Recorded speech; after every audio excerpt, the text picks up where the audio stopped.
Hello बच्चों, आज हम डिस्कस करेंगे हमारा ब्रांड न्यू चैप्टर जिसका नेम है reaching the age of adolescence. Yes, ये है हमारा आज का चैप्टर जो हम एक ही वीडियो में कवर करने वाले हैं। तो बेटे, आपने रिप्रोडक्शन इन एनिमल्स में पढ़ा है कि जो ऑर्गेनिज्म है वो अपने जैसे ही न्यूबॉर्न्स को क्या करते हैं, जन्म देते हैं, प्रोड्यूस करते हैं। वो एक रिप्रोडक्शन है। जैसे कोई बच्चा होता है, छोटा न्यूबॉर्न बेबी है, उसके पास भी रिप्रोडक्टिव पार्ट होते हैं, लेकिन वो रिप्रोडक्शन नहीं कर सकता। तो रिप्रोडक्शन करने के लिए एक सर्टेन एज होती है, ठीक है। तो वो एज क्या है और क्या होता है उस एज के अंदर, ठीक है ना। तो बेटे, जो रिप्रोडक्टिव ऑर्गन्स होते हैं वो क्या होते हैं, मिच्योर होने चाहिए। अगर रिप्रोडक्शन करानी है वो क्या होने चाहिए, उनके अंदर मिच्योरिटी होनी चाहिए। वो मिच्योरिटी कैसे आती है, किस एज पे आती है, ये सारा हम पढ़ने वाले हैं इसी चैप्टर के अंदर। तो हमारा अब जो टॉपिक है वो है एडोलेसेंस। एडोलेसेंस है क्या चीज़, जैसे कभी आपने भी महसूस किया हो कि अब आप थोड़े बड़े होने शुरू हो गए हो, आपके जो मॉस्टैचेस आनी शुरू हो गई हैं, थोड़ी सी बियर्ड आनी शुरू हो गई है, ठीक है। ऐसे थोड़ा आपको अपनी बॉडी के अंदर चेंज सा लगता होगा, जैसे आपकी हाइट भी बढ़ रही है, आपके शोल्डर्स ब्रॉड होते जा रहे हैं, फेस पे पिंपल्स आते जा रहे हैं, ठीक है। ऐसे आपको घर में कोई गेस्ट आता है वो भी कहता है अरे आप कितने बड़े हो गए हो, ठीक है ना। तो ये सारी चीज़ें हैं क्या भाई, ये आप जो ये महसूस करते हो, जो आप अपने अंदर ये चेंज देख रहे हो भाई। जहाँ कोई आपको ये बोल देता कि अरे भाई रोहित तो कितना बड़ा हो गया है, तुम्हारे तो ये मूछें निकलनी शुरू हो गई है ना। जहाँ कई बार आपको बोल देते हैं अरे अब तू बड़ा हो गया है, अभी तुझे शर्म नहीं आती, तुम्हारे अभी मूछें आ गई, अब भी तू इतनी शरारती करता है।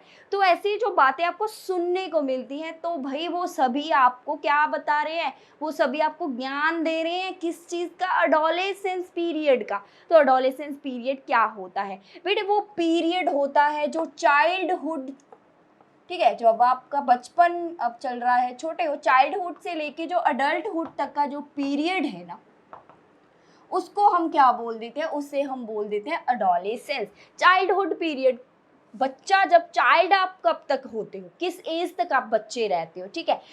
हमारे पास 2 years टू 12 years के अराउंड जो एज है, ये आपकी चाइल्डहुड एज होती है, ठीक है, बचपन जिसे हम बोलते हैं। यहाँ से जो एज इसके बाद शुरू होगी वो आपको किसकी तरफ लेके जाएगी, वो आपको अडल्ट बनाती जाएगी। आप थोड़े बड़े बड़े बड़े होते जाओगे, ठीक है। आप पहले छोटे से बेबी थे, अब आप थोड़े से बड़े होते जा रहे हो, आप इंडिपेंडेंट हो जाओगे, पहले आप डिपेंडेंट थे, ठीक है। जैसे आप 4 और 5 years के होते हो, आपको अच्छे से खाना भी नहीं आता, नहाना भी नहीं आता होता, फिर आपके पेरेंट्स आपको कितना खिलाते हैं, बिठा बिठा के नहलाते हैं, आपको ड्रेसिंग करते हैं, अच्छे से कपड़े डालते हैं, तो आप डिपेंडेंट होते हैं अपने पेरेंट्स के। लेकिन जैसे ही आप इस एज को क्रॉस करते, वैसे तो 12 ईयर का बच्चा भी छोटा नहीं होता है, लेकिन हम मानते हैं कि यहाँ तक का जो पीरियड है, इसके अराउंड 11 या 10 ईयर्स तक का जो पीरियड होता है, ये हमारा चाइल्डहुड का पीरियड होता है। इसके बाद का जो ईयर्स आने वाले आपकी लाइफ में, वो आपको लेके जाते हैं अडल्टहुड की तरफ। तो एडोलेसेंस कौन सा पीरियड है, it is the time period, ठीक है, it is the time period between, ठीक है, ये कौन सा टाइम पीरियड है भाई, बिटवीन चाइल्डहुड टू एडल्टहुड के बीच का जो पीरियड है वो एडोलेसेंस पीरियड है।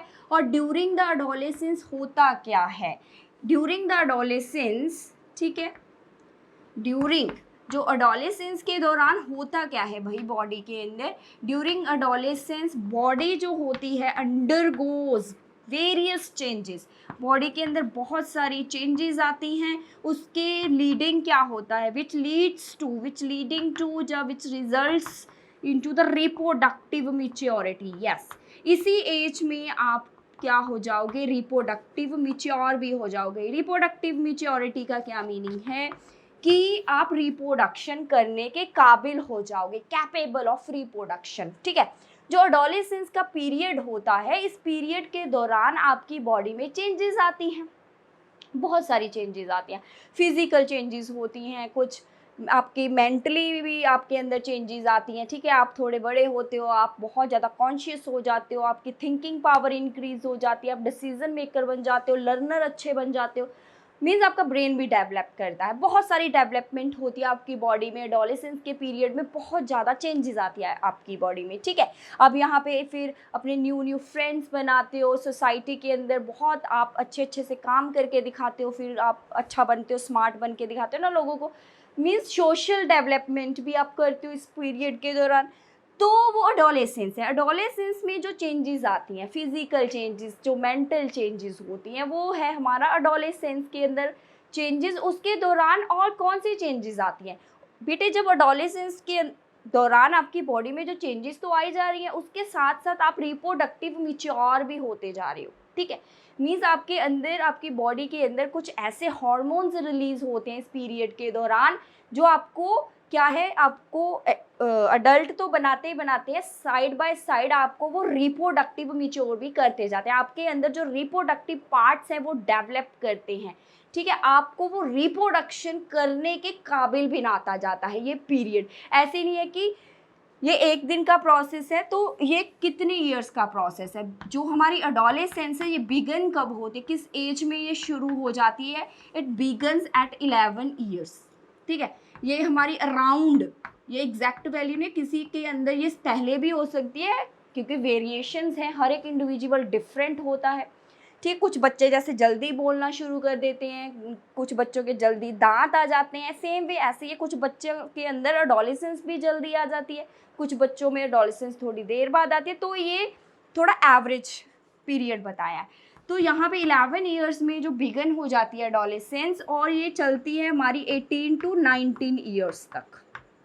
मीन्स ये 11 टू लेके 19 ईयर्स तक का जो पीरियड है, जो टाइम है, इसके अंदर आपकी बॉडी में बहुत सारी चेंजेस आएंगी।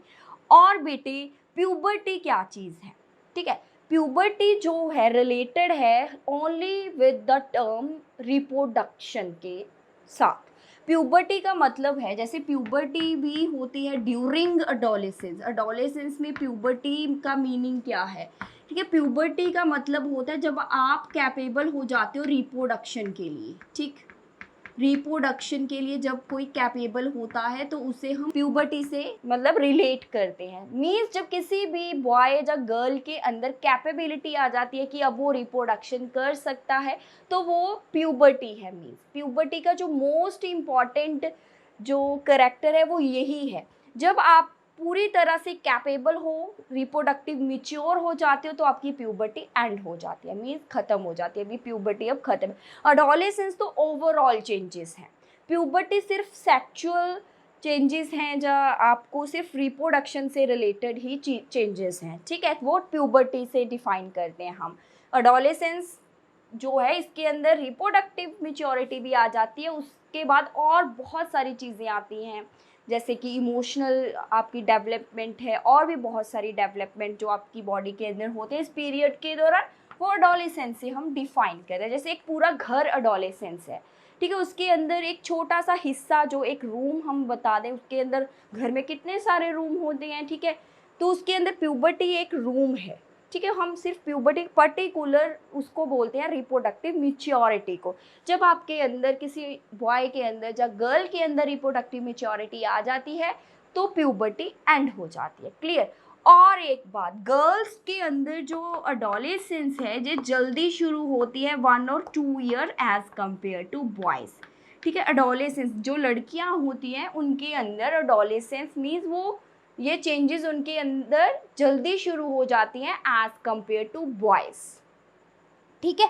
तो चलिए अब हम देखें नेक्स्ट क्या है हमारे पास। चलिए हमें पता चल चुका है कि भाई क्या होता है एडोलेसेंस, क्या होता है प्यूबर्टी।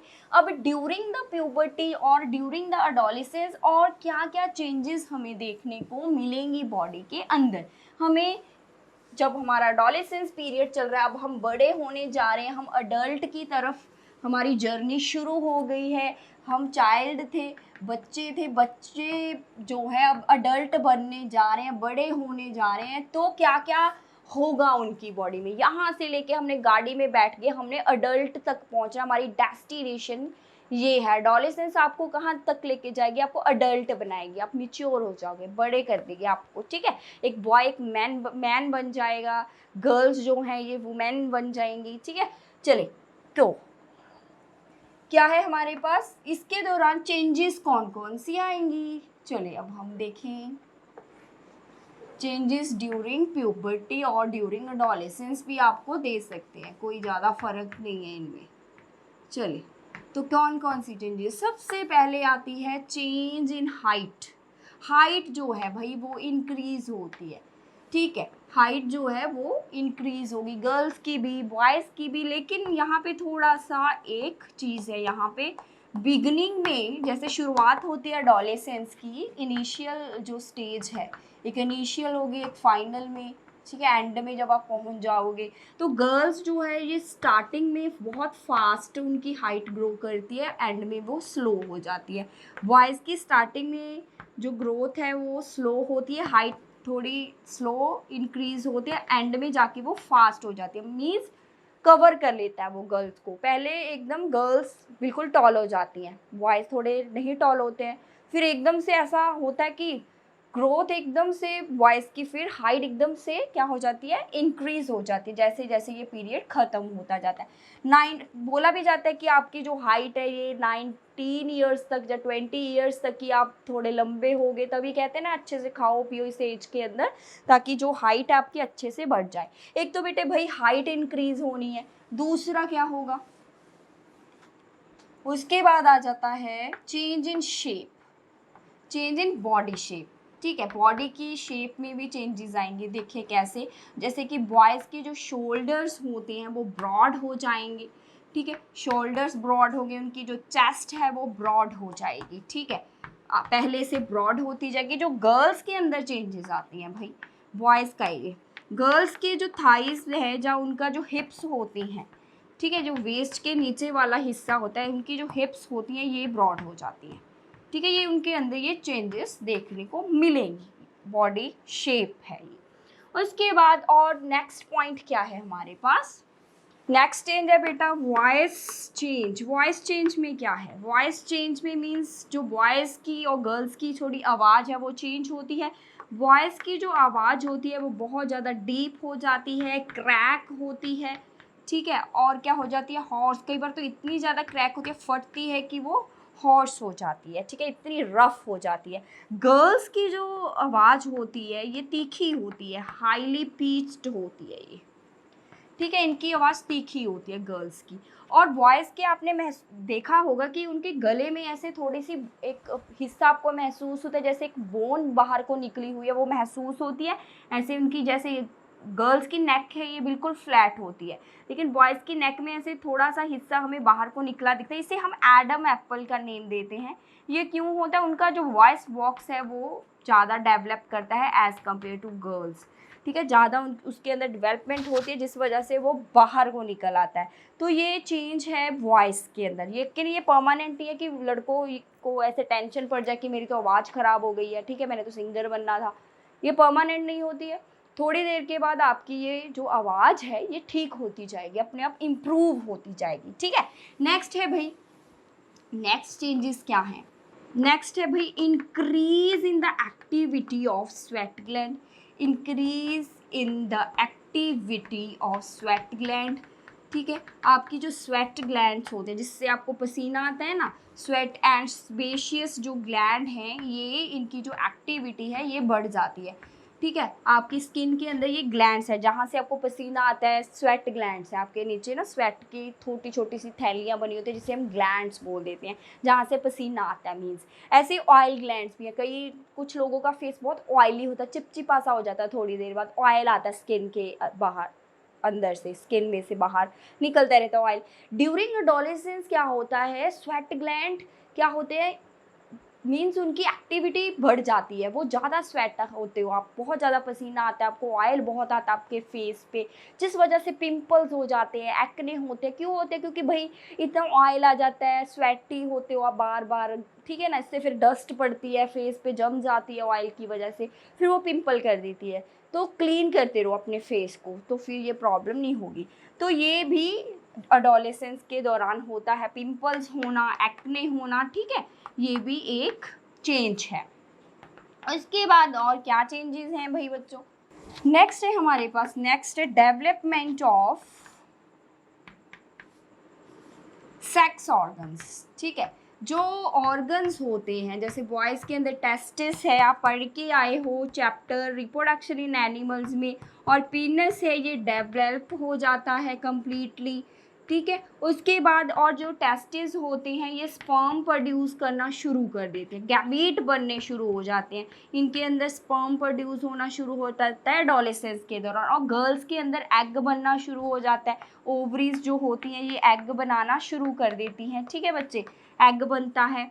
तो ये वाली चीज़ों के अंदर भी डेवलपमेंट होती है, टेस्टिस अच्छे से डेवलप होती हैं, ओवरीज पूरी तरह से मिच्योर हो जाती है, एग को वो रिलीज़ करना शुरू कर देती हैं। सेम वे ऐसे बॉयज़ के अंदर स्पर्म जो है ये रिलीज़ होना शुरू हो जाते हैं, ठीक है, इस पीरियड के दौरान।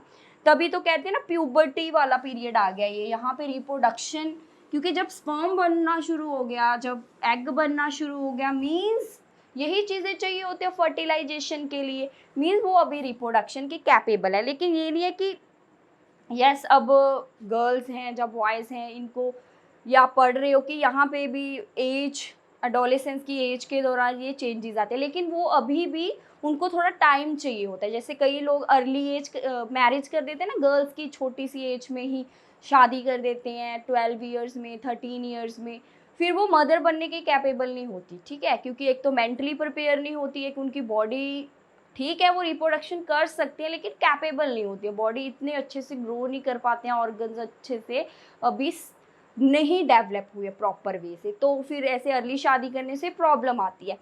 तो पूरी तरह से एक लीगल एज में ही जाके जो मैरिज होनी चाहिए, ठीक है। उसके बाद है बच्चे जो नेक्स्ट है हमारे पास, वो है भाई मेंटल की डेवलपमेंट, मेंटली डेवलप होना, इंटेलेक्चुअल डेवलपमेंट होना, ठीक है। ये भी क्या है, इमोशनली डेवलपमेंट, यहाँ पे ये सारी चेंजेस भी आएंगी, इमोशनल चेंजेस। ये चीज़ें क्या हैं, एक तो देखो कि मेंटली आप इंडिपेंडेंट हो जाते हो, ठीक है, आपके अंदर थिंकिंग पावर आ जाती है, आप ज़्यादा सोचते हो चीज़ों के बारे में, जब बच्चे थे नहीं सोचते थे ज़्यादा, है ना, अब ज़्यादा सोचते हो चीज़ों के बारे में, गलत सही का थोड़ा पता चलता जाता है हमें इस एज के अंदर, और लर्न करने की कैपेबिलिटी आ जाती है, चीज़ें हम ज़्यादा, यहाँ पे हम बहुत कुछ सीख सकते हैं। यहाँ पे देखते हैं ना बच्चे कॉम्पिटिटिव एग्ज़ाम के लिए प्रिपेयर करते हैं अपने आप को, कितना ज़्यादा मीन वो सीख सकते हैं, लर्निंग एज है ये, ठीक है। तो ये इंटेलेक्चुअल जो है ये चेंजेस आती हैं, लर्निंग बहुत ज़्यादा आपकी पावर बढ़ती जाती है, इमोशनली थोड़े आप इनस्टेबल होते हो, यहाँ पे आपके अंदर कुछ इमोशनली चेंजेस आती है, जैसे आप बहुत जल्दी, ठीक है, वो करते हो, नर्वस हो जाते हो, जैसे बहुत जल्दी आपको शेम फील करते हो, कुछ क्लास में किसी ने डांट दिया, बहुत बुरा लगता है आपको, बड़ा शेम फील करती हैं गर्ल्स, ठीक है, रोने लग जाती हैं जल्दी, ऐसे बॉयज़ को भी बुरा लगता है कोई डांट देता है, तो ये सारी इमोशनल चेंजेस है, फ़र्क पड़ता है आपको इन चीज़ों से, ठीक है। ये क्यों होता है, आप इमोशनली थोड़े इनसिक्योर होते हैं, इस एज के अंदर हम बहुत सारी गलतियाँ भी कर देते हैं, जैसे बॉयज़ गर्ल्स मिलके बहुत सारी, ठीक है ना, वो आपस में कई बार रिलेशनशिप में आते हैं तो ऐसी फ्रेंडशिप कर लेते हैं, ऐसे बहुत सारी, फिर एक दूसरे से झगड़ते हैं, एक दूसरे का नुकसान भी करते हैं, एक दूसरे को ब्लैकमेलिंग करते हैं, तो ये सारा चीज़ें क्या होती है, इस एज के अंदर ही होता है। ये क्यों होता है, क्योंकि इस एज में हम इमोशनली थोड़े से डिस्टर्ब होते हैं। इमोशनली डिस्टर्ब क्यों होते हैं भाई, क्योंकि इस एज के अंदर हमारी बॉडी में ना हॉर्मोन्स रिलीज हो रहे होते हैं, ठीक है। हॉर्मोन्स जैसे हमारी बॉडी के अंदर रिलीज होते हैं इस एज में, क्योंकि हॉर्मोन्स ही आपको रिप्रोडक्टिव मैच्योर करते जा रहे हैं, ये सभी चेंजेस के लिए हॉर्मोन्स रिस्पॉन्सिबल होते हैं, हॉर्मोन्स इस चीज़ को कंट्रोल करते हैं, तो आप थोड़ा इनसिक्योर फील करते हो, आपको थोड़ा अच्छा नहीं लगता, आपकी ना कई बार चेंजेस आपको थोड़ी पसंद नहीं होती कि ऐसा मेरे साथ क्यों हो रहा है, ये मेरी मोस्ट चीज़ क्यों आ रही हैं, बड़ा अजीब सा फील करते हैं बिगिनिंग में, जब ये सारी चीज़ें आपके अंदर आनी शुरू होती है। जैसे गर्ल्स को भी थोड़ा अजीब लगना शुरू हो जाता है, जैसे उनकी हिप्स ब्रॉड होती है, ठीक है, ब्रेस्ट इंक्रीज होते हैं, थोड़ा इनसिक्योर हो जाती हैं वो, उनको थोड़ा ऐसा लगता है कि भाई पता नहीं ऐसा क्यों हो रहा है, लेकिन बेटे ये सभी में होता है, ठीक है। ऐसे आपने क्या होना है, डिस्टर्ब नहीं होना, स्ट्रेस नहीं लेना, ये चेंजेस आनी ही आनी है, ठीक है, ये हमारी जो बॉडी की फेज़ है, ठीक है, ये होनी ही होनी है, तो आपने कॉन्फिडेंट रहना है, ऐसा सभी में होता है, अकेला आप में नहीं होता है, तो आप अपने इमोशंस को थोड़ा कंट्रोल करके रखोगे इस एज के अंदर। उसके बाद आता है भाई नेक्स्ट जो है चेंजेस, वो है सेकेंडरी सेक्स करेक्टरिस्टिक्स भी आते हैं उसके बाद, ये अभी आपको बताती हूँ क्या है। एक तो है प्राइमरी सेक्सुअल करैक्टर, वो क्या हैं, जैसे टेस्टिस, ठीक है, जो गैमीट बन रहे हैं वो स्पर्म बनाते हैं, ओवरी एग बनाती है, वो तो प्राइमरी है, ठीक है, वो हमारे सेक्सुअल जो रिप्रोडक्शन है उसका प्राइमरी पार्ट है। सेकेंडरी पार्ट क्या है, सेक्सुअल करैक्टर और सेकेंडरी करैक्टर्स क्या हैं बॉयज़ और गर्ल्स के अंदर, ठीक है, जो इस पीरियड के दौरान आते हैं। तो बॉयज़ में जैसे कि मोस्टैचिस का आना, ठीक है बच्चे, बियर्ड का आना, हेयर होने उनकी चेस्ट के ऊपर, हेयर ग्रोथ फेस के ऊपर, या उनके प्राइवेट पार्ट के ऊपर जो हेयर का आना। सेम वे ऐसे गर्ल्स के अंदर भी चेंजेस आती हैं, ठीक है, जैसे आर्म्स, अंडर आर्म्स के ऊपर हेयर्स की ग्रोथ, ब्रेस्ट इंक्रीज। तो ये कुछ चेंजेस हैं जो क्या होती है हमारे पास, सेकेंडरी सेक्सुअल करैक्टर है। जैसे कि जो हमारे प्राइवेट पार्ट हैं जिसे प्यूबिक कहते हैं, हेयर ग्रोथ होती है वहाँ पे, वो भी इस पीरियड के दौरान होती है बच्चों, ठीक है। तो ये सारे जो करैक्टर हैं जो अभी हम पढ़े हैं, हाइट का इंक्रीज होना, वॉइस का चेंज होना, ठीक है, बहुत सारी चेंजेस जो अभी, सेक्स ऑर्गन का डेवलप होना, बॉडी शेप चेंज होनी, सेकेंडरी सेक्स करैक्टर आने, इस चीज़ को कंट्रोल कौन करता है, इस चीज़ को कंट्रोल करता कौन है भाई, इस चीज़ को हार्मोन्स कंट्रोल करते हैं, ठीक है, हार्मोन्स इस चीज़ को कंट्रोल करते हैं। तो ये हार्मोन्स आते कहाँ से और है क्या चीज़ ये हार्मोन, ये केमिकल है, सिंपल, आपकी बॉडी में केमिकल रिलीज होते हैं, आते कहाँ से, ये केमिकल हमारी बॉडी के अंदर डिफरेंट डिफरेंट जगह के, आपकी तो कितनी बड़ी बॉडी है, डिफरेंट डिफरेंट बॉडी के पार्ट्स के अंदर कुछ ग्लैंड्स हैं। ग्लैंड्स क्या है भाई, ऑर्गन जैसे हैं, कुछ सेल्स के बने हुए, ठीक है, ग्रुप ऑफ सेल के बने हुए कुछ शेप्स होती है जो क्या रिलीज करती है, जिनके बीच में से हॉर्मोन्स रिलीज होते हैं। मान लीजिए कोई ग्लैंड है, ठीक है, डिफरेंट डिफरेंट शेप हो गई ग्लैंड की, कुछ सेल का बना हुआ एक ग्लैंड है, ठीक है, जो हॉर्मोन्स को रिलीज करके उसके अंदर से कुछ केमिकल निकलते हैं जिसे हम हॉर्मोन्स बोल देते हैं, ठीक है। ऐसे ही भाई जब अडोलेसेंस का पीरियड होता है, इसके दौरान क्या होता है, जो बॉयज़ की जो टेस्टिस होती हैं, ठीक है, जो बॉयज़ की जो टेस्टिस हैं, ठीक है, वो एक हार्मोन, मेल हार्मोन को रिलीज़ करती हैं, जिस वजह से उनके अंदर सेकेंडरी सेक्सुअल करैक्टर आते हैं, मोस्टैचिस का आना, ठीक है, और भी बहुत सारे जो करैक्टर, चेस्ट पे हेयर आ रहे, प्राइवेट पार्ट पे, और बहुत सारी जो उनके अंदर चेंजेस आती हैं, ये ड्यू टू मेल हार्मोन होती है, ये होता है टेस्टोस्टेरोन, क्लियर, ये मेल हार्मोन है जो टेस्टिस रिलीज करती है। ऐसे गर्ल्स के अंदर भी एक हार्मोन रिलीज होता है जो ओवरीज करती हैं, वो कौन सा हार्मोन है भाई, वो फीमेल हार्मोन है जो इन चीज़ों को कंट्रोल कर रहा है, ठीक है, जो ये करैक्टर वगैरह आपके अंदर जो चेंजेस आ रही हैं ये इसी वजह से आती हैं, ये है एस्ट्रोजन, ठीक, टेस्टोस्टेरोन टेस्टी से रिलीज हो रहा है, एस्ट्रोजन ओवरी से रिलीज हो रहा है। ये सारे करैक्टर जो आपके अंदर ये चेंजेस आ रही हैं, जो मोस्ट चीज गर्ल्स के अंदर जो चेंजेस आती है, हिप्स का ब्रॉड होना और बहुत सारी चेंजेस अभी हम डिस्कस करके आए, ये इसी हार्मोन्स की वजह से होता है। ये जो हार्मोन है आगे इनको भी कोई कंट्रोल करता है, ठीक है, टेस्टिस को किसी ने ऑर्डर दिया भी आप टेस्टोस्टेरोन को रिलीज करो, ऐसे ही ओवरीज को किसी ने ऑर्डर दिया कि भाई आप एस्ट्रोजन को रिलीज करो, तो वो ऑर्डर कौन दे रहा है, एक हमारे पास एक और ग्लैंड है जिसे हम पिट्यूटरी ग्लैंड बोलते हैं, ये हमारे ब्रेन के अंदर होता है, ठीक है, ये ऑर्डर करता है, मीन्स ये स्टिमुलेट करता है टेस्टिस को और ओवरीज को, ठीक है, स्विच ऑन करता है, टू स्टिमुलेट करना, ठीक है, ऐसे उनको कहता है कि भाई आप ये हार्मोन रिलीज करो, ये होती है स्टिमुलेशन, क्लियर। तो जो पिट्यूटरी ग्लैंड है ये ब्रेन के अंदर होता है, ये क्या करता है, ये टेस्टिस को और ओवरीज को क्या करता है भाई, एक्टिवेट करता है कि वो ये वाले हार्मोन्स को रिलीज करे।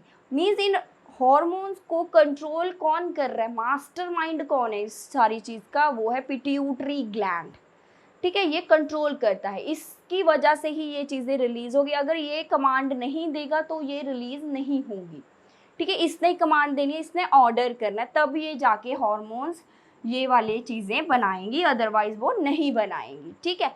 तो मीन्स तो अभी हम और देखेंगे हार्मोन्स के बारे में, एक्सोक्राइन क्या है, सारा जो आपकी बुक्स में गिवन है वैसा वैसा। ये आपको थोड़ा मेल और फीमेल का बताना था हॉर्मोन्स। अभी हम हार्मोन के बारे में डिटेल में देखने वाले हैं। नेक्स्ट है टॉपिक बेटे role of hormones in initiating reproductive function. Reproductive function को इनिशिएट करने के लिए जो हार्मोन का रोल है वो हम अभी देखने वाले हैं, ठीक है। तो आपको अभी मैंने थोड़ा बताया है कि जो पिट्यूटरी ग्लैंड है भाई, जो हमारे ब्रेन के अंदर प्रेजेंट है, ठीक है, पिट्यूटरी ग्लैंड वो क्या करता है, वो स्टिमुलेट करता है किसे, वो स्टिमुलेट करता है टेस्टिस को एंड ओवरीज को, ताकि वो फिर क्या करे, हार्मोन रिलीज करे। कौन सा, टेस्टोस्टेरोन एंड एस्ट्रोजन, ठीक है। कहाँ पे रिलीज करे, इन ब्लड, इन ब्लड। फिर वो ब्लड से कहाँ पे जाएगा, टारगेट ऑर्गन तक, जहाँ पे उसकी ज़रूरत है, ताकि वो जाके वहाँ पे काम करे। तो बेटे ये वाले जो ग्लैंड है ये ये वाले जो ग्लैंड है ये एंडोक्राइन ग्लैंड है। एंडोक्राइन ग्लैंड, हमारे पास 2 टाइप के ग्लैंड होते हैं, एक एक्सोक्राइन होते हैं, एक एंडोक्राइन होते हैं। लेकिन जो अभी हम पढ़ रहे हैं पिट्यूटरी ग्लैंड, टेस्टोस्टेरोन, एस्ट्रोजन, ये सारे एंडोक्राइन हैं। एंडोक्राइन ग्लैंड्स होते हैं डक्टलेस ग्लैंड। मीन्स अभी बताती हूँ आपको। ये तो पता है कि हार्मोन किसी ग्लैंड्स के द्वारा रिलीज होते हैं। मान लीजिए ये कोई ग्लैंड है, ठीक है, यहाँ से ये हार्मोन्स को, इसके अंदर हार्मोन बन रहे हैं इस ग्लैंड के अंदर, तो ये हार्मोन को बाहर भेजेगा भाई जहाँ पे उसकी ज़रूरत है।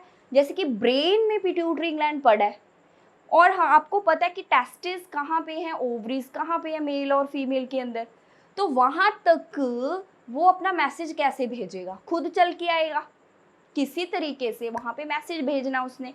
तो पिट्यूटरी ग्लैंड है जो बेटे, वहाँ से वो एक हार्मोन छोड़ेगा, ठीक है, कोई भी पता नहीं, बहुत सारे हार्मोन ये रिलीज करता है, डिफरेंट डिफरेंट हार्मोन्स हैं भाई, बहुत सारे हार्मोन। इसको हम मास्टर ग्लैंड भी बोलते हैं, ठीक है, क्यों, क्योंकि बहुत सारे हार्मोन रिलीज करता है ये। मान लीजिए इसने कोई हार्मोन रिलीज किया, वो हार्मोन इसने ब्लड के अंदर छोड़ दिया, ब्लड उसको ले आया, ब्लड कहीं पे भी जा सकता है, ब्लड उसको ले आया टेस्टिस के पास, ओवरीज के पास, ब्लड के द्वारा वो हार्मोन पहुंच गए टेस्टिस के पास। जैसे ही वो हार्मोन पहुंचा, उन्होंने आके मैसेज कन्वे कर दिया टेस्टिस को एज वेल एज ओवरी को कि आप भाई आगे हार्मोन रिलीज करो, फिर वो शुरू कर देते हैं काम। तो बेटे जो हार्मोन्स ब्लड के द्वारा क्या होते हैं, पहुंचते हैं, ट्रांसपोर्ट होते हैं, जहाँ अपने टारगेट ऑर्गन तक जाते हैं, वो होते हैं एंडोक्राइन ग्लैंड्स। मीन्स उनकी कोई डक्ट नहीं होती है, ये ग्लैंड है, ये कोई इसकी कोई पाइप नहीं जा रही है कि वो पाइप के बीच में से हार्मोन जाए, ठीक है, ये होते हैं डक्टलेस ग्लैंड। ऐसे ही जो एक्सोक्राइन ग्लैंड होते हैं वो होते हैं डक्ट वाले ग्लैंड। जैसे कि आपके स्लेवरी ग्लैंड है, जैसे आपके मुंह में सलाइवा आता है ना, थूक आता रहता है, वो आपका जो बेटे माउथ है, इसके अंदर जो स्लेवरी ग्लैंड्स हैं, ये यहाँ पे मान लीजिए आपकी टंग है, ठीक है, मुंह के अंदर, यहाँ पे टंग के अंदर बहुत सारे डिफरेंट 3 पेयर है हमारे मुंह के अंदर स्लेवरी ग्लैंड्स की।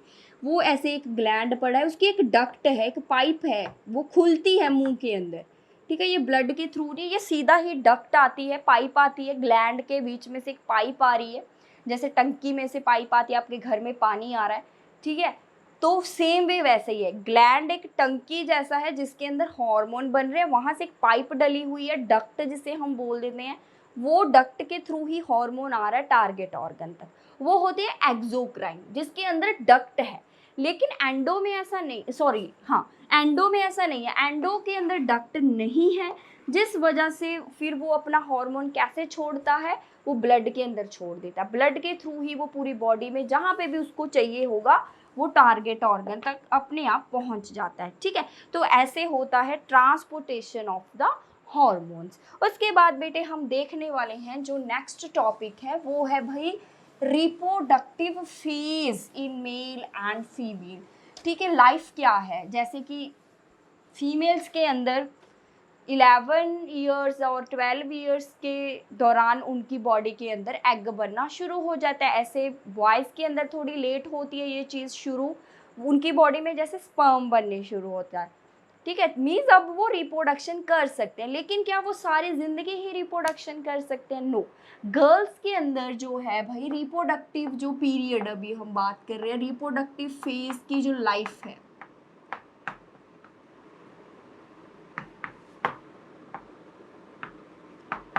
ठीक है, तो गर्ल्स के अंदर ये जो एज है ये 45 टू 50 जो ईयर्स है अराउंड, ठीक है, यहाँ तक वो क्या कर सकती हैं? रिप्रोडक्शन। इसके बाद वो नहीं कर सकती है, मीन्स उनकी बॉडी के अंदर एग बनना बंद हो जाता है। जो बॉयज़ हैं इनके जो बॉडी है इनके अंदर जो स्पर्म का रिलीज होने का जो लाइफ है ये ज़्यादा होती है as compare to female. Female में जो एग की रिलीज होने की जो पीरियड है ये जल्दी ख़त्म हो जाता है, इस एज के बाद वो नहीं एग बनता उनकी बॉडी के अंदर, मीन्स जब एग ही नहीं बन रहा फिर वो रिप्रोडक्शन नहीं कर सकती है कि नहीं बच्चों? ऐसे ही बॉयज़ के अंदर ये वाली एज से कुछ ज़्यादा एज होती है, मीन्स उनके अंदर ये लाइफ ज़्यादा है, मीन्स बॉयज़ जो है उनकी बॉडी में अभी स्पर्म रिलीज होते हैं इस एज के दौरान भी, इसके बाद भी, ठीक है, तो ये ज़्यादा लाइफ है उनके पास रिप्रोडक्टिव फेज़ की। तो उसके बाद अब हम देखते हैं कि इसके अंदर है क्या चीज़। ऐसे ही बेटे जब गर्ल्स के अंदर एग बनता है, जब शुरू हो जाता है एग बनना, ठीक है, उस पीरियड को हम मेनार्क बोलते हैं। जब एग बनना बंद हो जाता है उसे हम मेनोपॉज बोल देते हैं, ठीक है। तो आपको गर्ल्स को तो पता ही होगा कि जो मेंस्ट्रुएशन साइकिल है, ठीक है, मेंसेस पीरियड्स भी हम इसको बोल देते हैं गर्ल्स के अंदर, ठीक है, एक पीरियड है हर मंथ 28 और 30 डेज़ का ये साइकिल होता है। उनकी बॉडी के अंदर क्या होता है भाई, ओवरीज हैं, वो एग बना रही हैं, ठीक है, ऐसे आपको पढ़ के आए हो पिछले चैप्टर के अंदर, ठीक है बच्चों, थोड़ा सा आपको भी फिर बता रही हूँ। यहाँ पे 2 ओवरीज हैं, यहाँ पे एग बनता है, ठीक है, एग बन रहा है ड्यूरिंग एडोलेसेंस, ये चीज़ें पीरियड्स आने उनको शुरू हो जाते हैं एट द एज ऑफ 11, 12, 13, वो डिपेंड करता है, हर एक का अपना डिफरेंट पीरियड है एडोलेसेंस शुरू होने का। उस एज पे उनके अंदर एग बनना शुरू हो जाता है, फिर एग बनेगा तो रिलीज भी होगा, बाहर भी निकलेगा, एग आ गया, ठीक है। एग जो है ये एग जब बना उसके साथ जो भाई ये यूट्रस की जो वॉल्स हैं ये थिक हो जाती हैं, ठीक है। तो अगर ये एग फर्टिलाइज हो गया, ठीक है, फर्टिलाइज मीन्स अगर ये स्पर्म के साथ फ्यूज़ हो गया, ठीक है, कोई स्पर्म आया उसने इसको फ्यूज़ कर दिया, इसके साथ मिलकर उन्होंने एक जाइगोट बनाया। आप पढ़ के आए हो रिप्रोडक्शन इन एनिमल, अगर आपको जाइगोट का नहीं पता, फर्टिलाइजेशन का नहीं पता, तो इसके पहले वाला चैप्टर आप ज़रूर देखें, तभी आप समझ सकते हो ये चीज़, ठीक है। अगर एग फर्टिलाइज हो चुका है तो क्या होगा, वो यूट्रस के यहाँ पे आके डेवलप होना शुरू हो जाएगा भाई, यूट्र के साथ वो क्या बनाएगा, एक एम्ब्रियो बनेगा, मीन्स एक बच्चा बन जाएगा, प्रेगनेंसी हो जाएगी बच्चों, सिंपल। अगर एग फर्टिलाइज नहीं हुआ है, मीन्स एग अभी किसी स्पर्म के कांटेक्ट में आया नहीं है, तो क्या होगा, फिर एग है वो आ जाएगा, उसको कोई काम नहीं है, कोई प्रेगनेंसी तो नहीं हो रही है, तो एग जो है ये शेड हो जाएगा, बाहर निकल जाएगा, बॉडी से बाहर निकलना ज़रूरी है, और ये यूट्रस की जो वॉल्स हैं वो भी बाहर निकल जाएंगी, बहुत सारी ब्लड वेसल्स बाहर निकल जाएंगे, तभी मीन्स जो ब्लड है वो निकलता है बाहर फीमेल्स के केस में, जिसे हम मेंस्ट्रुएशन पीरियड कहते हैं या फिर मेंस्ट्रुअल साइकिल बोल देते हैं। तो ये जब शुरू होता है, जब पीरियड्स शुरू होते हैं गर्ल्स में, उसको हम बोल देते हैं मेनार्क। जब ये बंद हो जाते हैं, मीन्स 45 और 50 के अराउंड जो एज है, यहाँ पे जाके ये वाला जो साइकिल है, एग बनने वाला जो साइकिल है, ये बंद हो जाएगा, मीन्स पीरियड्स आने बंद हो जाएगा। सिंपल आपको भाषा में समझाएं अगर, तो वो पीरियड है भाई मेनोपॉज का, ठीक है, मेनोपॉज हो जाता है उनके अंदर 45 और 50 ईयर्स के अराउंड। अब वो क्या कर नहीं सकती, रिप्रोडक्शन नहीं कर सकती, ठीक है। तो अगर भाई मान लीजिए फर्टिलाइज हो गया, तो यहाँ पे यूट्रस के अंदर इम्प्लांटेशन हो जाएगी, ठीक है, ये हमने रिप्रोडक्शन इन एनिमल में बहुत डिटेल में बताया है। तो फिर वो एम्ब्रियो बनेगा, ग्रोथ होगी, ठीक है, तो ये वाला साइकिल फिर बंद हो जाएगा। ड्यूरिंग प्रेगनेंसी फिर पीरियड्स नहीं आते हैं गर्ल्स, तो आपको ये सारी चीज़, इसी चीज़ को हम रिप्रोडक्टिव फेज में डिस्कस किए हैं कि कितना पीरियड होता है, कैसे कैसे ये सारा साइकिल चलता है। उसके बाद बेटे बात आती है हमारे पास जो नेक्स्ट टॉपिक है हमारे पास, हाउ सेक्स इज डिटरमाइंड।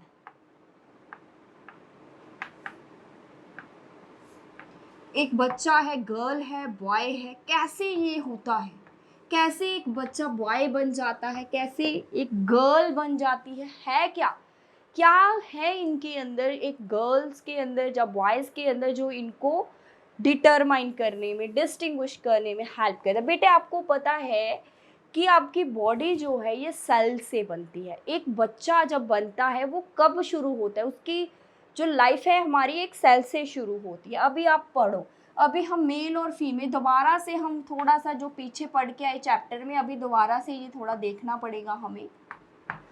तो आपको पता है कि जो मेल है इनके पास स्पर्म होता है ना बच्चों, चले, जो रिप्रोडक्शन में हेल्प करेगा। फीमेल के अंदर एग है, हमारे पास ये एग है, ठीक है, ये है स्पर्म। बेटे हमारे जो सेल्स हैं, कोई भी सेल है हमारी बॉडी के अंदर, उसके पास 23 पेयर्स ऑफ क्रोमोसोम है, ठीक है। हमारी बॉडी का ये कोई नॉर्मल सेल है, उसके अंदर एक न्यूक्लियस होता है सेंटर में। आपको ये सारी चीज़ें पहले पता होनी चाहिए कि सेल के अंदर एक न्यूक्लियस भी होता है, ठीक है। तो बेटे आप सेल स्ट्रक्चर का चैप्टर भी पढ़ो अगर आपको नहीं पता है। वैसे अभी मैं थोड़ा बता भी दूंगी। एक सेल है, सेल के अंदर एक न्यूक्लियस होता है जिसके अंदर होता है डीएनए या क्रोमेटिन मटेरियल, जिससे बनते हैं फिर क्रोमोसोम, ठीक है। क्रोमोसोम्स होते हैं, मीन्स ये क्रोमेटिन मटेरियल आगे क्रोमोसोम बनाता है। आप सीधा देख लो कि एक सेल के अंदर क्रोमोसोम्स होते हैं। तो ह्यूमंस के केस में कितने क्रोमोसोम्स हैं, ऐसे दिखते हैं हमें क्रोमोसोम्स, ठीक है। एक क्रोमोसोम का ये स्ट्रक्चर है। तो बच्चे कितने क्रोमोसोम है ह्यूमंस के केस में, सभी में सेम नहीं होंगे। ह्यूमंस के क्रोमोसोम का नंबर अलग होगा, डॉग्स का क्रोमोसोम का नंबर अलग होगा, कैट का क्रोमोसोम का नंबर अलग होगा। 23 पेयर्स मीन्स 46 क्रोमोसोम है टोटल हमारे पास, ठीक है। ऐसे पेयर में है, एक के साथ एक सिमिलर सा, एक फादर का एक मदर का, ऐसे। जो अभी आपका कोई हम सेल उठा लें, ठीक है, आपका कोई भी सेल उठा लूँ मैं, ठीक है, कोई भी सेल, आपकी स्किन से कोई सेल उठा लूँ, कोई बाल का सेल उठा लूँ, ठीक है, वहाँ से अगर मैं चेक करूँ तो आपके जो सेल है उसके अंदर 46 क्रोमोसोम होंगे। कितने पेयर होंगे भाई, 23 पेयर होंगे, ठीक, कोई भी सेल। तो वो पेयर बना कैसे, एक बच्चे आपका मदर से मिला है आपको क्रोमोसोम, दूसरा आपको आपके फादर से मिला है, ठीक है। तो चलें अब हम थोड़ा यहाँ पे समझें। आपका जो मेल के अंदर जो स्पर्म है, इनके अंदर हमारे पास सिर्फ 23 क्रोमोसोम होते हैं, पेयर नहीं होता है। अभी आपको ये सारी स्टोरी समझ आ जाएगी। मान लीजिए स्पर्म के अंदर हाफ नंबर है, वैसे टोटल 46 क्रोमोसोम है, यहाँ पे सिर्फ 23 क्रोमोसोम है, हाफ कर दिए। इधर भी 23 है मदर के अंदर, हाफ होना जरूरी है। अभी बताती हूँ। जैसे ये आपस में मिलेंगे, इन्होंने मिलके फिर एक सेल बनाया, यहाँ पे फर्टिलाइजेशन हो गई है बच्चों, इन्होंने मिलके एक सेल बनाया, और अब ये 23 मिल गए, एक फादर का, दूसरा पेयर आ गया मदर का, 23 मिल गए तो 46 हो गए ना टोटल, मीन्स 23 पेयर बन गए। अब यहाँ पे एक पेयर का सेट आया फादर से, दूसरे का सेट आया मदर से, ठीक है। अगर मान लीजिए यहाँ पे भी पेयर ले लेते हम, 23 पेयर होते, मीन्स 46 यहाँ पे होते, 46 यहाँ पे होते, तो दोनों ही मिलके फिर 92 बन जाते। फिर बच्चे के अंदर तो इतने क्रोमोसोम आ जाएंगे। अगर आपका एक भी क्रोमोसोम बढ़ गया, कम हो गया, तो बहुत ज़्यादा एबनॉर्मेलिटी आ जाती है हमारी, फिर वो एक ह्यूमन नहीं होगा, फिर वो ह्यूमन पैदा नहीं होगा जिसके अंदर 92 क्रोमोसोम्स हो जाएंगे, वो कुछ और ही होगा बच्चों। तो ये नंबर फिक्स रहना चाहिए। तो क्या होता है, हमारे जो बेटे स्पर्म है और जो एग है, इनके अंदर पेयर नहीं होता है, ये याद रखना आपने। और आपकी पूरी बॉडी के अंदर पेयर होंगे सेल्स, लेकिन ये स्पेशल सेल है आपकी बॉडी में, ये गैमेट जो बनते हैं, इनमें एक स्पेशल डिवीज़न होती है। जब ये बन रहे होते हैं, इनके अंदर 46 क्रोमोसोम का हाफ ही रह जाता है जब ये बनते हैं, ठीक है। जब इनको बनाते हैं बॉडी के अंदर, ये बन रहे हैं, उस टाइम हाफ हो जाता है नंबर, क्योंकि उन्होंने फिर मिलना होता है, तब फिर डबल हो जाएगा। तब बच्चे के अंदर बेटे 46 ही रहना चाहिए, जो एग्जैक्ट ह्यूमन का नंबर है।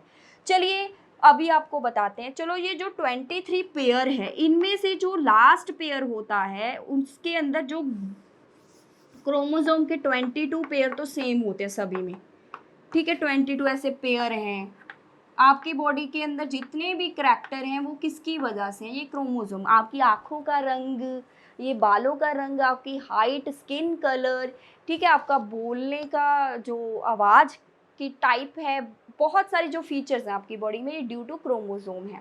आपके कुछ करैक्टर मदर से मैच करते हैं, कुछ फादर से मैच करते हैं, क्योंकि भई वही तो आपके अंदर जा रहे हैं स्पर्म के दौरान। स्पर्म में से आपके अंदर आ गए, एग के अंदर जो ठीक थे क्रोमोसोम, वो आपके मिक्सअप होके एक बच्चे के अंदर आ रहे हैं। ठीक है, तो बेटे आपके 22 जो पेयर हैं वो तो नॉर्मल है। जो एक लास्ट में जो 23rd पेयर है उसे हम सेक्स क्रोमोसोम बोल देते हैं, जिससे हमें सेक्स का पता चलता है कि भाई ये लड़का है या लड़की। जो 23rd वाला क्रोमोसोम, लड़कियों में ये XX होता है, लड़कों में ये XY होता है। ठीक है, तो चलिए अब हम देखें लड़कियों में क्या है XX, लड़कों में Y। ये आपके नॉर्मल, जब कोई भी नॉर्मल सेल है। लेकिन जैसे ही जब स्पर्म बनने हैं, स्पर्म में नंबर हाफ करने, कुछ स्पर्म बन जाएंगे Y वाले, कुछ स्पर्म बन जाएंगे X वाले। ठीक है, कुछ स्पर्म Y वाले बन गए, कुछ X वाले। ऐसे ही एग तो परमानेंट है, X वाला ही एग, क्योंकि डबल है, फीमेल में तो दोनों ही X हैं। जब ये सेपरेट होंगे, ये 2 गैमीट्स बनाएंगे तो XX ही बनेंगे। यहाँ पे एक X बन जाएगा, एक Y बन जाएगा। स्पर्म 2 तरह के होंगे, एक X वाला, एक Y वाला। फीमेल में तो बेटे एग एक ही टाइप का होता है, X ही होगा, कोई उसमें डिफरेंट और कुछ है ही नहीं। तो अब जब बच्चे में फर्टिलाइजेशन होनी है, ठीक है, अब बताती हूँ कि ये सारा सीन क्या है। क्रोमोसोम एक Y वाला है, एक X वाला है, एग तो है ही X। अगर इस X वाले एग को X वाले X वाले स्पर्म ने क्या किया, आके फर्टिलाइज, तो ये 2 X हो गए, तो गर्ल पैदा हो जाएगी। अगर मान लीजिए इस एग के कांटेक्ट में ये वाला स्पर्म आ गया, Y वाला, एग के पास Y वाला स्पर्म पहुंच गया, ठीक है, उसने आके इसको फर्टिलाइज कर दिया। X तो वो पहले ही था, उसके साथ Y मिल गया, तो बॉय पैदा होगा। मीन्स जो गर्ल और बॉय है ये लेडीज़ के ऊपर डिपेंड नहीं करता है, ये बॉयज़ के ऊपर डिपेंड करता है, क्योंकि लेडीज़ के अंदर तो कुछ ऐसी वेरिएशन है ही नहीं, उनके एग में तो एक ही टाइप है, ठीक है, वो X है।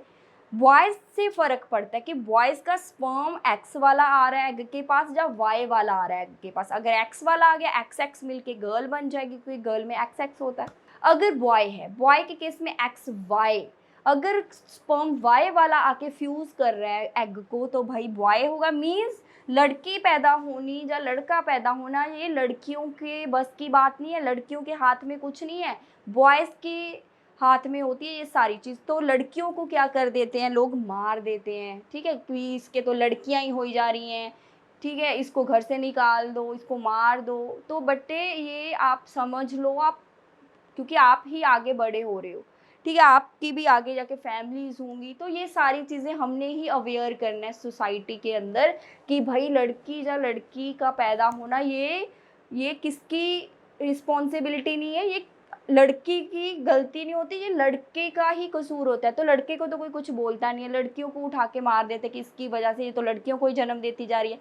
तो ये सारी स्टोरी भी आप देखते हो गए ना, टीवी के अंदर ऐसे मार देता, कितनी न्यूज़ आती हैं कि उसके 3 लड़कियां हो गई थी, फिर उसको उसके ससुराल वालों ने मार दिया, ऐसी ऐसी खबरें आती हैं ना, पढ़ते होगे आप, देखते भी होगे।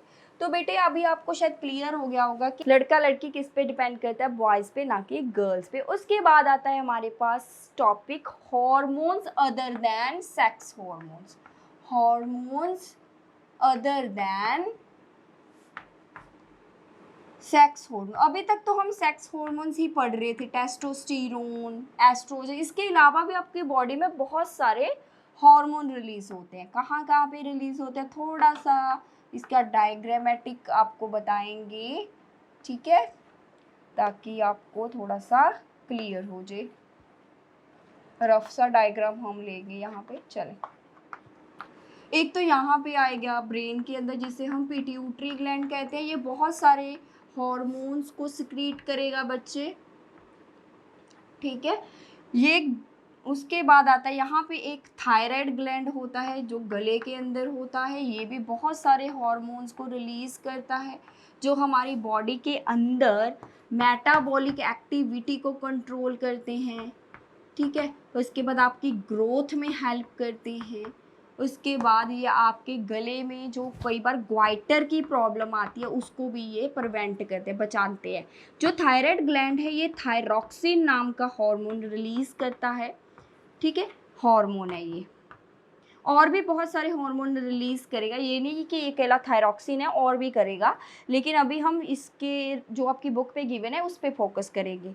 थायराइड ग्लैंड के बीच में से कौन सा हार्मोन आ रहा है? थायरॉक्सिन, जो कंट्रोल करता है हमारे थायराइड ग्लैंड की एक्टिविटी को, ठीक करता है, ग्वाइटर नहीं होने देगा। अगर बेटे थायराइड ग्लैंड ये वाला हार्मोन रिलीज नहीं करेगा तो क्या होगा? तो फिर जो ग्वाइटर की प्रॉब्लम होती है, ये थायराइड ग्लैंड बहुत ज़्यादा सूज जाता है, स्वेल हो जाता है, ये बाहर को निकल आएगा बिल्कुल। तो ये ग्वाइटर की प्रॉब्लम को बचाता है थायरॉक्सिन। और उसके बाद आता है यहाँ पे आपकी जो किडनीज होती हैं, ठीक है, किडनी के ऊपर कुछ ग्लैंड होते हैं, दोनों किडनी के ऊपर, राइट एंड लेफ्ट, जिसे हम एड्रीनल ग्लैंड बोलते हैं बेटा। जो एड्रीनल ग्लैंड है ना, ये कुछ हॉर्मोन्स को रिलीज करता है, बहुत, ये बेटे एक ग्लैंड बहुत सारे हार्मोन निकालता है डिफरेंट डिफरेंट टाइप के, ये आप समझो। एड्रीनल ग्लैंड आपकी बॉडी के ब्लड के अंदर सॉल्ट बैलेंस रखता है, ठीक है, कि कम ज़्यादा ना हो। उसके बाद आपको ये एमरजेंसी के केसेस में भी हेल्प करता है। एमरजेंसी जैसे एकदम से आपको टीचर ने बोल दिया कि आपने ना आज स्टेज पे न्यूज़ बोलनी है, तो आप नर्वस हो जाते हो, ठीक है, ऐसे ही एकदम से कोई ऐसे आपको सुन गया कि अरे आपके नंबर अच्छे नहीं आए मैथ्स में, साइंस में, तो आप बिल्कुल स्ट्रेसफुल हो जाते हो, ठीक है, जब एम्बेरस फील करते हैं, हम टेंशन में आ जाते हैं, उस टाइम पे आपका जो एड्रीनल ग्लैंड है ना, ये आपके उस सिचुएशन को कंट्रोल करने की कोशिश करता है। तो ये कौन से हार्मोन की हेल्प से करेगा? एड्रीनलिन। तो ये एड्रेनलिन हार्मोन है जो आपको एमरजेंसी केसेस में, स्ट्रेस में, ठीक है, नर्वसनेस में हेल्प करता है, कंट्रोल करके रखता है उस सिचुएशन में आपकी बॉडी को। उसके बाद आपने बॉयज़ में देखा होगा कि यहाँ पे जो टेस्टिस हैं, ठीक है, एक इधर होती है, इधर जो टेस्टिस हैं ये टेस्टोस्टेरोन हार्मोन्स को रिलीज़ करती हैं। ऐसे गर्ल्स में ओवरीज हैं यहाँ पे, ऐसे सेम ही इसी में बना देंगे दोनों ही, ठीक है, तो वैसे डिफरेंट स्ट्रक्चर बनाना पड़ेगा, तो अदरवाइज इसी में बता दें। यहाँ पे ओवरीज है गर्ल्स के केसेस में ये नहीं ना होंगी टेस्टिस, बॉयज़ के केसेस में फिर ओवरीज नहीं होंगी, लेकिन अभी आपको समझाने के लिए बना रहे हैं यहाँ पे, ठीक है। तो बेटे ये ऐसे ग्लैंड, ऐसे फिर एक यहाँ पे पैंक्रिया ग्लैंड भी होता है, जो डाइजेस्टिव सिस्टम में आप पढ़े होंगे क्लास 7th में, एक लीफ लाइक स्ट्रक्चर होते हैं जिसे हम पैंक्रिया बोल देते हैं बेटा। तो पैंक्रिया वैसे तो बहुत सारे हार्मोन रिलीज करता है, लेकिन सबसे स्पेशल जो हमने पढ़ना है वो है इंसुलिन। ये एक इंसुलिन नाम के हार्मोन को सिक्रीट करता है, जो डायबिटीज़ के पेशेंट होते हैं ना, ठीक है, ठीक है, ये क्यों होते हैं? क्योंकि उनकी बॉडी में इंसुलिन बनना बंद हो जाता है, फिर उनके अंदर ग्लूकोज का लेवल बढ़ जाता है। हमारे ब्लड में ग्लूकोज के लेवल को ठीक रखने के लिए इंसुलिन की ज़रूरत होती है, जो पैंक्रिया से निकलता है। ये कुछ ग्लैंड हैं जो हमारी बॉडी में प्रेजेंट है, ठीक है, जो डिफरेंट डिफरेंट हार्मोन को रिलीज़ करते हैं और हमारी बॉडी की ग्रोथ में हेल्प करते हैं। डिफरेंट डिफरेंट जो आपकी बॉडी में एक्टिविटीज़ हो रही है उनको ये कंट्रोल करते हैं। ये हमने यहाँ पे एंडोक्राइन ग्लैंड्स देखे हैं, ऐसे एक्सोक्राइन ग्लैंड्स भी हैं, ठीक है, ऐसे बहुत सारे ग्लैंड हैं, डक्ट वाले भी हैं, डक्टलेस भी हैं। यहाँ पे हमने सिर्फ डक्टलेस ग्लैंड ही पढ़े हैं। तो अब हम देखेंगे कि हॉर्मोन्स का फ्रॉग के जो लाइफ साइकिल है उसमें क्या रोल है, एक टॉपिक ये भी है। आपको पता है कि जो फ्रॉग है, ठीक है, आप इसका लाइफ साइकिल पढ़ के आए हो। फ्रॉग का जो लाइफ साइकिल अगर आप देखो, जैसे फ्रॉग है कोई भी, ठीक है, ऐसे हम थोड़ा एक फ्रॉग बना लेते हैं। फ्रॉग जो है बेटा ये एग करेगा, फीमेल फ्रॉग एग देगी, मेल फ्रॉग स्पर्म देगा, वो एक दूसरे से फर्टिलाइज करेंगे, फिर वो एक बनाता है छोटा सा यंग वन जिसे हम टैडपोल बोल देते हैं। टैडपोल जो होता है ये बिल्कुल ही फ्रॉग से डिफरेंट होता है, ठीक है। ये टैडपोल ग्रो करता करता फिर क्या बनता है? एक फ्रॉग बनता है, अडल्ट बनता है। मीन्स ये जो एक चेंज है, बिल्कुल से इस चेंज में टैडपोल का फ्रॉग बनने में किसकी ज़रूरत है भाई? थायराइड ग्लैंड की ज़रूरत है। थायराइड ग्लैंड क्या रिलीज़ करता है बेटा? थायरॉक्सिन हार्मोन को रिलीज़ करता है। थायरॉक्सिन हार्मोन के वर्किंग में हमें आयोडीन की ज़रूरत होती है ताकि वो अच्छे से रिलीज़ हो। मीन्स जो थायराइड ग्लैंड है ये आयोडीन की हेल्प से थायरॉक्सिन को क्या करता है, बनाता है, या उसको रिलीज करता है। अगर जो टैडपोल है ये ऐसे पानी में है जिसके अंदर आयोडीन कम है या है ही नहीं, तो जो टैडपोल है ये फ्रॉग बन ही नहीं पाते, ठीक है, ये अडल्ट बन ही नहीं पाते, बनेंगे ही नहीं फ्रॉग। लेकिन मीन्स जो टैडपोल का फ्रॉग बनने में किसका बहुत ज़्यादा रोल है, आयोडीन का। पानी के अंदर आयोडीन होना चाहिए ताकि थायरॉक्सिन जो है ये रिलीज हो और जो टैडपोल है ये क्या बने भाई, फ्रॉग बने। बेटे ये लाइफ साइकिल है फ्रॉग का, इसे हम बोलते हैं मेटामॉर्फसिस, ठीक है। तो आप ये रिप्रोडक्शन इन एनिमल्स में चेंजेस पढ़ के, जो ड्रास्टिक चेंजेस है, एकदम से टैडपोल एक अडल्ट फ्रॉग बन गया बिल्कुल डिफरेंट, तो उसे हम मेटामॉर्फसिस बोल देते हैं। नेक्स्ट है हमारे पास टॉपिक रिप्रोडक्टिव हेल्थ, ठीक है। नेक्स्ट टॉपिक है, बिल्कुल थोड़ा सा रह गया हमारा चैप्टर, रिप्रोडक्टिव हेल्थ क्या है। बेटे आपकी जो रिप्रोडक्टिव हेल्थ है ये बिल्कुल सही रहनी चाहिए, वैसे आप हेल्दी होने चाहिए, ठीक है। आपकी जो रिप्रोडक्टिव हेल्थ है मीन्स आपने रिप्रोडक्शन करनी है, जो रिप्रोडक्टिव पार्ट है वो हेल्दी होनी चाहिए। वो हेल्दी कैसे रहेंगे, अगर आप हाइजीनिक कंडीशन सब रखोगे, साफ़ सफाई रखोगे, अपने ऑर्गन्स का ध्यान दोगे अच्छे से, ठीक है। ये नहीं है कि आपने कोई प्रॉब्लम आती है आपको रिप्रोडक्टिव ऑर्गन्स में, आप बताओ नहीं, क्योंकि हम बहुत ज़्यादा शेम फील करते हैं, हम किसी को बताते ही नहीं हैं। बहुत सारी ऐसे डिजीज़ हो जाती है, इन्फेक्शंस हो जाती हैं हमें, हम बताते नहीं, आप थोड़ा शर्म फील करते हो, लेकिन नहीं, इससे आपकी रिप्रोडक्टिव हेल्थ बिगड़ सकती है, आपको बहुत बड़ी बड़ी प्रॉब्लम्स हो सकती है। तो इसको आप डॉक्टर के साथ ज़रूर शेयर करो अगर आपको कोई ऐसी प्रॉब्लम है। तो आपने अपनी पूरी पर्सनल जो हाइजीन कंडीशन है ये सही, नहाना है अच्छे से, क्लीनिनेस रखनी है अच्छे से, ठीक है। इसे हम रिप्रोडक्टिव हेल्थ कहते हैं। बैलेंस डाइट आपने लेनी है ताकि आपकी जो हेल्थ है ये अच्छी रहे। एक्सरसाइज हमने करनी है प्रॉपर, ठीक है। जो फिजिकल एक्सरसाइज है, आउटडोर गेम्स में आपको क्या है, इन्वॉल्व होना चाहिए, चाहे गर्ल्स हैं चाहे बॉयज़ हैं। तो आपकी जो डाइट है इसके अंदर आयरन जो है, आयरन रिच डाइट आपकी होनी चाहिए, ठीक है। आयरन रिच डाइट आप कहाँ से ले सकते हो, जैसे आप जैगरी खाओ, जैगरी क्या होता है बेटे, गुड़ जिसे हम बोल देते हैं, ठीक है। ऐसे सिट्रस फ्रूट आप ऐड करो, ठीक है। कैरेट आपको खाना चाहिए, और इसके बाद ठीक है इंडियन जो गूसबेरीज हैं उसे आप खाओ, आंवला जिसे हम कह देते हैं। ये एडोलेसेंस पीरियड में बहुत ज़्यादा आपको हेल्पफुल होती हैं ये चीज़ें खाने से। मीन्स बैलेंस डाइट हमने लेनी है, ठीक है। तो उसके बाद है हमारे पास नेक्स्ट टॉपिक है बच्चे हमारे पास पर्सनल हाइजीन।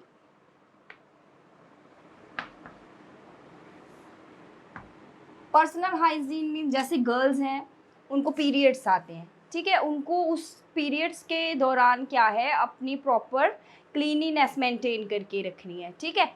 तो ताकि आपको कोई बैक्टीरियल इन्फेक्शन ना हो। उसके बाद आपको पसीना बहुत आता है एडोलेसेंस पीरियड के अंदर, फिर आपको अच्छे से बाथ लेना चाहिए, प्रॉपर हर एक ऑर्गन को अच्छे से साफ़ सफाई रखनी है ताकि आपको कोई बैक्टीरियल इन्फेक्शन ना हो, क्योंकि स्वेट ज़्यादा आना है, ऑयल ग्लैंड है, स्किन पे एक्ने, पिंपल होना, ठीक है, ऐसे बहुत सारी स्किन प्रॉब्लम्स भी हो सकती हैं।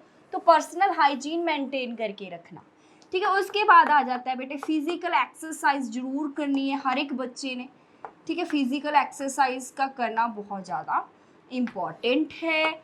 उसके बाद नेक्स्ट है हमारे पास लास्ट, से नो टू ड्रग्स। यस, ये बहुत ही इम्पॉर्टेंट टॉपिक है, क्योंकि बेटे ड्यूरिंग एडोलेसेंस हम बहुत ज़्यादा इमोशनली डिस्टर्ब होते हैं, हमारे अंदर इतनी ज़्यादा चेंजेस आती हैं क्योंकि हार्मोन रिलीज़ हो रहे हैं, हमें नहीं समझ आता कि हमारे साथ हो क्या रहा है। आपको बिल्कुल निक्की सी छोटी सी बात पे ही गुस्सा आ जाता है, आपके पेरेंट्स ने बोला कि भाई बेटे आप बाइक पे नहीं आप साइकिल पे स्कूल जाओ, आपको बहुत गुस्सा आता है। जैसे गर्ल्स को आप मम्मा बोल देते कि बेटे आप ज़्यादा फैशन मत करो, ये मत डालो, टीचर्स भी बोलते हैं कि काजल नहीं डाल के आना, ये पिन्स नहीं लगाने, नेल पेंट नहीं लगानी, ये नहीं करना, वो नहीं करना, तो आपको बड़ा बुरा लगता है, गुस्सा आता है, इमोशनली हम बहुत डिस्टर्ब रहते हैं, ठीक है। फिर आपको पता नहीं चलता आपकी बॉडी में ऐसी ऐसी चेंजेस आती है, बहुत गुस्सा हो जाता है, कई बार आपकी लाइफ में कुछ ऐसा हो जाता है कि आप बहुत ज़्यादा ठीक है सैड हो जाते हो। फिर आपके फ्रेंड्स बोलते हो अरे ऐसा कर, ये तू ना खा, ये सिगरेट ले, बड़ा तुझे रिलीफ मिलेगा, शांति मिलेगी, ये आप एक पैग लगा लो, बड़ा अच्छा फील होना है तेनू, तू स्वर्गों में चला जाएगा, है ना। ऐसे ऐसे आपको तुझे स्वर्ग के झूठे आएंगे, ऐसे ऐसे ना बड़े आपको पंप देते रहते हैं। फिर आप भी पंपों में आ जाते हो, फिर आप भी क्या है शुरू कर देते हो सिगरेट लेना, ड्रग्स लेना। तो उससे फिर क्या होता है, आपकी हैबिट बन जाती है, क्योंकि ड्रग्स जो होते हैं ये आपकी बॉडी को आपकी बॉडी को एडिक्टेड बना देते हैं, आपको उसकी आदत पड़ जाती है। आपका दिल करता है एक बार ड्रग ले ली ना, फिर आपका मन करेगा कि मैं दोबारा से लूँ। फिर ऐसे आप पूरे हैप्चुअल हो जाते हो उस चीज़ को, फिर आपको वो चीज़ें छोड़नी मुश्किल हो जाती है।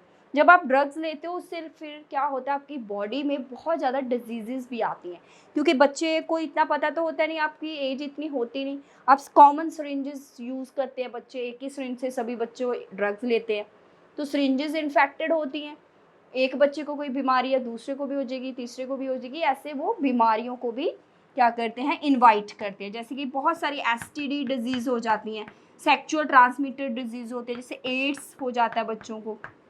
क्यों होता है, सिरिंजेस से भी होता है बच्चे ये, जब आप इन्फेक्टेड सिरिंजेस को यूज़ करोगे, या फिर और क्या है, किसी के फिज़िकल कांटेक्ट बनाते हो जब आप किसी के साथ, तो भी ये प्रॉब्लम होती है।